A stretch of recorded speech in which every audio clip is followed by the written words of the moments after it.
From experience in our coaching business, what do you want is the hardest question for people to answer. They typically answer with what they think they can have, what they think they're allowed, what's expected of them, and I think this is probably the most common answer, what they think they can achieve. In today's episode, we're going to tackle this elusive question of what do you want? If there was a guarantee that you could create your dream life, a life that truly mattered to you, would you want it? My name is Terriane Palmer-Peacock, and I'm delighted to welcome you to the One Person Podcast. I have a belief that one person can make a difference in the world. That person is you. It's me. When we show up as the best version of ourselves, when we create and live our dream lives, we make a positive impact on ourselves and those around us.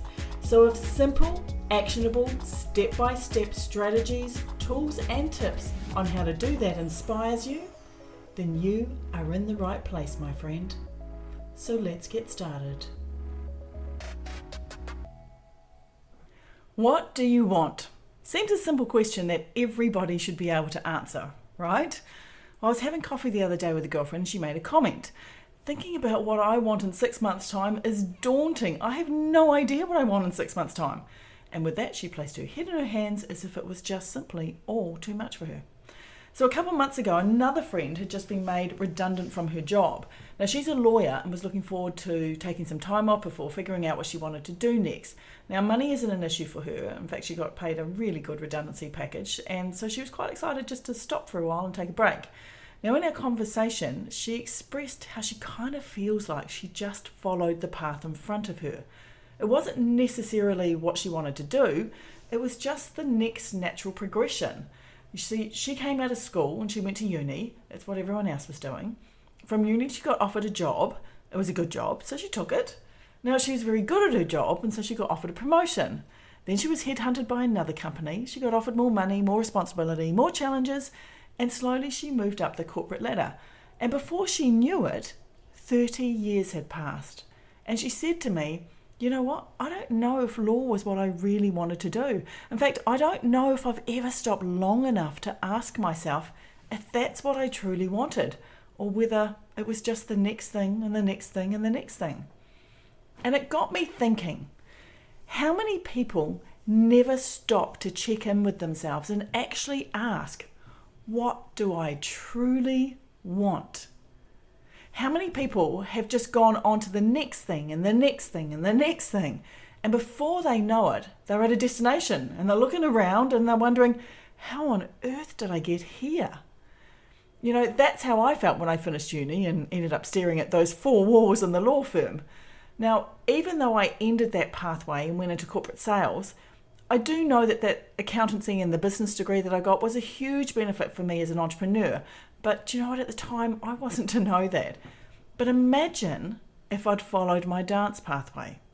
You know, Albert Einstein once said, the woman who walks alone is likely to find herself in places no one has ever been before. I actually wish I'd made that my mantra when I was younger. It's certainly on my wall now. You see, if you go places you've never been before, it means you're creating things that are new. You're stepping into the essence of what it means to be a natural creator. Now, for me, the definition of a natural creator is someone who creates something into existence for no other reason that they would like to see the creation exist. Now, let me say that again. A natural creator is someone who creates something into existence for no other reason than they would like to see the creation exist. Now imagine if that's how our world operated today. Imagine if our children were taught to be creative at school, not just in the arts like music or painting or drama, but in everything they did. Imagine if they were taught to ask their hearts, what would they like to create? And then they were encouraged to go create it. What kind of world would we be living in today if that was our current reality? The problem is, most people don't know how to answer that first question. What do I want to create? What do you want? And part of the reason they don't know how to answer that is because they've never been given permission to answer it or to do it. They've never been given permission from their parents, permission from their peers, permission from their teachers, permission from their mentors, permission from their friends, their family. The list goes on and on. But most of all, they've never given themselves permission to answer the question, what do I want? What do I want? I was listening the other day and somebody said, imagine if our politicians looked at what type of society would they want to create, as opposed to how can I write a speech that answers all the problems and delivers solutions to all the complaints that I'm getting. It's a very different way of looking at things. Now, from experience in our coaching business, it's actually the hardest question for people to answer. They typically answer with what they think they can have, what they think they are allowed, what's expected of them, and in fact, this is probably the most common answer I get, what they think they can achieve. Now, my 15-year-old son came home from school a couple months ago now, actually, and he was really frustrated. So he's just gone into year 10, and they were given the choice to choose some elective subjects, meaning that there were some core subjects that were compulsory that they had to do, and then there was a list of elective subjects that they could choose from. Now, he'd narrowed down the list to 10 subjects that he was interested in, but he was only allowed to choose 6. Now, in his words, he said, Mum, how am I meant to know if I like all these subjects or not? I mean, how will I know if I'm any good at them if I don't get to try them out first? He said, they tell you, you get to choose what you want to study, but really they're lying to you because I don't want to do these core subjects. I don't need chemistry and I don't need physics. I want to give these other ones a go. This actually really sucks. And that's coming from my 15-year-old son. Our education system does not cater for teaching youth how to answer the question, what do you want? It teaches them to follow the premise, this is what you can have. Now, if you're like me, none of us were taught to go after our heart's true desires. How most of us don't even know how to access or hear what our heart's true desires are, let alone have the courage to create them. So here's what I want you to try today. It's a small task, but it's a super important one. I want you to find a moment where you can connect with yourself. Just take a minute just for yourself and ask yourself, what do I want? Not what you need, what do you want? And then listen, feel, see. Now what will happen is you will get inspiration in this moment. It will be something that inspires you to take an action. Now it might be something completely bizarre, but I want you to do it. I want you to follow what you're instructed to do. And if you are that person, and trust me, you won't be the only one who doesn't get any messages, then I want you to make something up. Right? You heard me right. I want you to make it up. Because that's what we're doing every day in our lives anyway. So why not be intentional in making things up? I had a client who tried this, and her intuition told her to go for a walk. On the walk, she bumped into an old colleague. Now, chatting, they decided to catch up for coffee the following day. At the coffee meeting, her colleague shared her latest project that she was working on. She had just started a new philanthropic foundation in Cambodia and was looking for someone to partner with. Now, my coaching client had written in her yearly choices, she wanted to find, and I kid you not, these exact words, a philanthropic project to partner with and distribute 10% of my profits into. She didn't know how to make it happen. She just knew it was something she wanted to create. Now, if she hadn't gone for her walk, if she hadn't followed that intuitive message, would that connection have been made? Well, who knows? Maybe it would have later down the track, but it certainly wouldn't have happened in the time frame that it happened in. I've got another client who wanted to create a loving, intimate relationship. She was currently single. She too was inspired to go for a morning walk.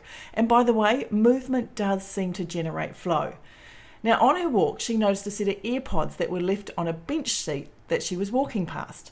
So she connected them to her iPhone and she saw that they were Michael's AirPods.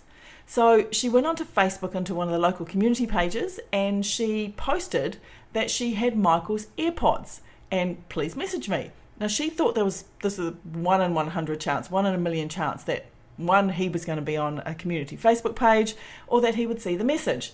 However, he sent her a message. And long story short, they're now dating. What are the chances? An AirPod left on a seat. You don't know what you don't know. And the only reason you don't currently follow your intuition and go after what you want is because you're not practiced at doing so. That's it. So there's no better time than now to start practicing. So like I said before, in fact, I'm going to up the ante here. I'm going to say, why don't you give yourself 5 minutes? Sit down with a blank piece of paper. Take a few deep breaths, empty your mind, and ask yourself the simple question, what do I want? And then write. And just keep writing. Don't judge anything that comes out, just write. There'll be themes, there'll be messages, there'll be something in there that you feel inspired to act on. And of course, the next step, of course, would be to act on it. When I've been doing these exercises in the past, in fact, every year when I was part of the Bob Proctor coaching program, he would have us write down 100 things that we wanted. And we weren't allowed to stop writing until we had a minimum of 100 things written down on paper. Now, let me tell you, the first 30 was relatively easy. But once you push past that initial third, I'm telling you now, it gets tough. But it's such a great exercise to really open up your creative juices and allow your mind to walk free.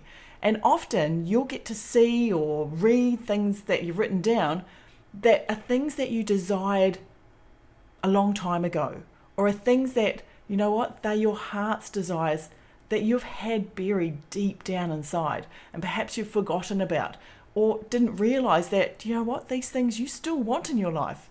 So I'll throw this out there, particularly if you're an A personality, and if you don't know what I'm talking about, you're probably not an A because the A's will know that they're an A personality. Or if you're a high achiever and you want to do that extra, then why not give the 100 exercise a go? You're going to need more than 5 minutes for that one though. You're probably going to need anywhere from 30 minutes to an hour to be able to do that. But give it a go. I suppose the thing that I want you to be looking at is, if I can give you one takeaway from this episode, is always be asking yourself, what do I want? When you're in a moment of conflict, when you're in a moment of confusion, when you're in a moment of not quite knowing what to do, just stop, center yourself, and ask yourself, well, what do I want?